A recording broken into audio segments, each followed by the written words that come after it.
Hey, hi guys there. Getting ready for lesson 611 today. This will be the last lesson of Unit 6, and then later on Thursday you guys will be given the Unit 6 test, so we can go through and take that and see how you guys are doing on the whole unit. Okay, so today our I can statement is, I can use and compare multiple strategies to solve equations. We're really going to focus, though, on inverse operations. That's what we use in most of the time, but I'll talk about where some of those other strategies like bar model and trial and error, pan balances and those things could be used as well, but we're really going to focus on inverse operations.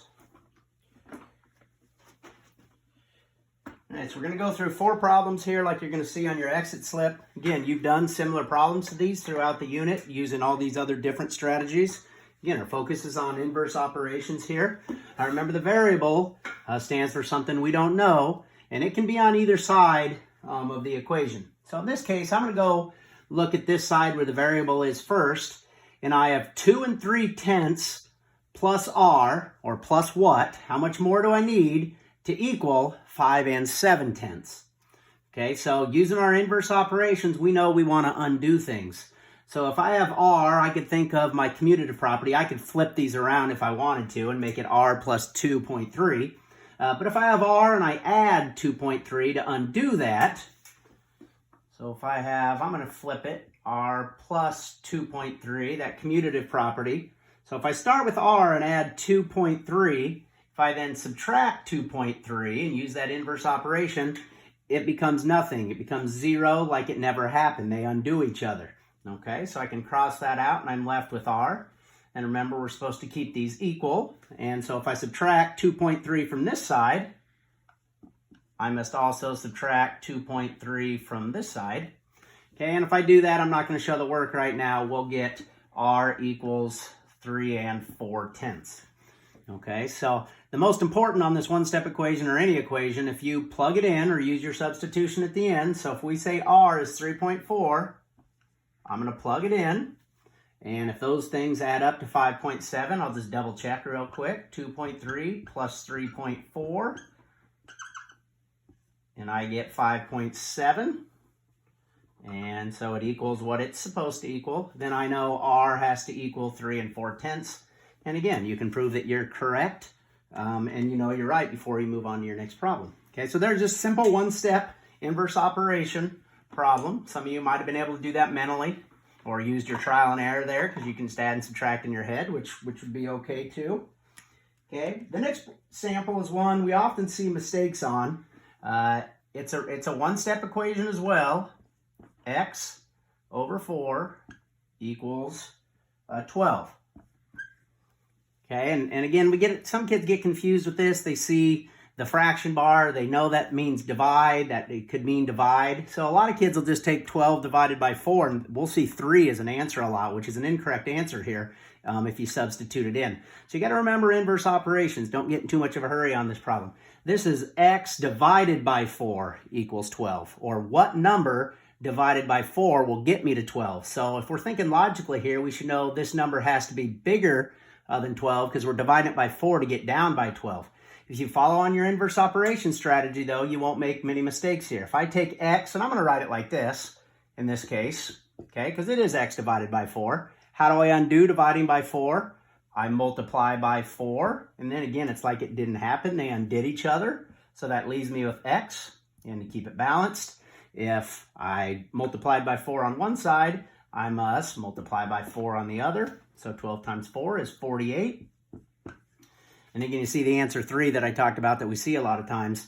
Not even close to the correct answer here if you go to substitute it in. So let's check. Plug it in for x. So x is 48. If I divide that by 4, I know my facts. I know that equals 12.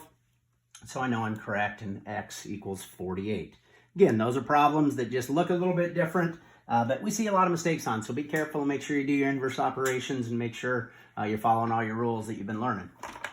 Okay, the next couple are a little bit more complex. The next one is going to be 1/2 of w plus 10 equals 14. Okay, so we threw a fraction in there this time. There's a couple different operations. We have a half times w. Remember, no symbol means multiply. And you have some addition. Okay, so it's going to take a couple of different steps to get through this. Remember, this part we usually keep till the end. Okay, so let's figure out how to undo this 10. So if I have a half of W and I add 10, now I'm just going to write it up here. I'm going to subtract 10 and that undoes it like it didn't happen. Remember, that'd be like a 0 pair. It would equal 0. So we're still left with a half of W equals, if I subtract 10 here, I must subtract 10 from this side to keep it balanced. So 14 minus 10 is 4. And so now a lot of you could maybe use trial and error here. If you're thinking multiply means of, you could say a half of what number equals 4. And a lot of you would know it's a half of 8 is 4. So again, we talked about in the I can statement using multiple strategies. You could start with inverse operations, then go to trial and error if you think that's something you can handle. So in this case, let's talk about it though. Sometimes there's some confusion here. Remember, this is a half times W if there's no symbol. So really, we're taking W and multiplying it times a half, which means we're getting a half of it. Now remember, if it's multiplying, how do I undo multiplying? I divide. Okay, so if I have a W times a half, to undo that, again, a lot of times in division, you'll see division written like that. It's a half times W divided by a half. So that's like it didn't happen. Undoes it. And W equals, and if I divide this by a half, I must also divide this by a half. So it kind of looks funny. Let me get this out of the way here. You could say W equals 4 divided by a half, written like this. And when we talk about division, then you should be thinking about reciprocals. Remember, dividing by a half is the same as multiplying by 2. If you looked at it like we learned it, or you talked about even in 5th grade, remember, you start with 4. Instead of dividing, I can multiply, and I flip it to its reciprocal. Dividing by a half is the same as multiplying by 2. So in this case, W becomes 8. All right, so plugging it in becomes a little bit more difficult here, but you don't want to skip the check step here.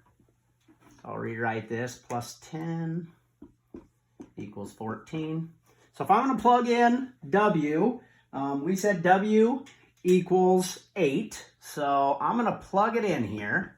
And remember, we do that with parentheses. And that means a half times 8 plus 10. And it should equal 14 if we're correct here. So again, we should be able to do some mental math here. We know following our PEMDAS rules, or order of operations, we always multiply before we add. So a half of 8, or a half times 8, we know is 4. And I probably shouldn't have to show my work there. And so 4 plus 10 does equal 14. So I know I'm right. W has to equal 8 in that problem, and I checked and made sure I was correct. Okay, so that just takes a little bit more time in a problem like that, but you got to do multiple steps.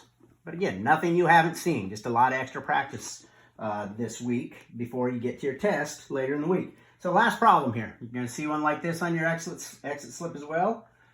15 plus 5h equals 7h plus 12. Okay, so now we've got variables on both sides. We've got numbers on both sides. So you kind of have some options here on deciding what you want to do first. There's not necessarily a right or wrong answer.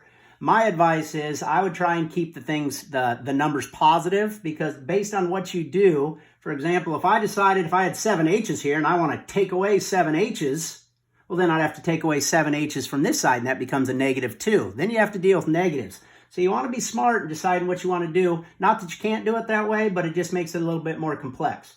If I want to do some things with the numbers first instead of the variables, you can. So in this problem, I'm going to do this first. If I have 5 h's plus 15, I'm actually going to take these 5 h's. Can I subtract 5 h's from this side? If I subtract there, 5h take away 5h is nothing, and I'm still left with 15. And remember, I have to subtract 5h from this side as well to keep it equal. And the reason I chose that is 7h minus 5h is 2h. Okay, so notice I'm comparing like terms here. I just did it by the h's because I want to get those together and get them in simplest form. Well, 7h minus 5h is 2h's. And then I still have this plus 12 over here. Okay, so you notice I took the 5h away. A lot of people might have chosen to subtract 12 from this side, subtract 12 from that side. Could have done that as well. You know, we're going to get to that part right now. But you can do it in any order sometimes. Okay, so everybody's work can look a little bit different. As long as you're following inverse operations, it should come out. So now I'm left with 2h plus 12. Again, I want to get the variables on one side and isolate it by itself. So instead of, if I'm adding 12 here, to undo that, I'm going to subtract 12, and then that becomes a 0 pair. So I'm left with 2h over here. And if I subtract 12 from this side, got to subtract 12 here. So 15 minus 12 is 3. So in this case, we've got 2 h's have to equal 3. Different ways you can go about doing this. In this case, if I just follow inverse operations, h times 2, to undo that, I would divide by 2. That leaves me with h. So then I would divide by 2 on this side. And 3 divided by 2, if you do the work, is 1.5 or 1.5. So in this case, h has to equal 1 5/10 or 1.5 if you wanted to answer as a fraction. So there's a lot of steps and things that you have to follow here in order to get this problem correct. This problem would also been great to do a bar model because it has all adding and you could and multiplying, so you could have made your bars and tried to solve it that way. But in this case, we're practicing on inverse operations, trying to be most efficient, and this is what you'll use most of the time. So that's a strategy we went with here. So again, if I plug that in, I'm not going to do that now. You would see that both sides are equal, but you would have to multiply some decimals and take 7 times 1.5 and add 12, and 5 times 1.5 and add 15, and then see that both sides would equal. So if you follow those strategies and this stuff, it isn't anything new. It's just a lot of extra practice getting ready for your test coming up. So work really hard on your test on Thursday when you get to working on that, and let us know if you have any questions. So keep hanging in there, guys, getting better and working on your stuff, and we will talk to you soon. See ya.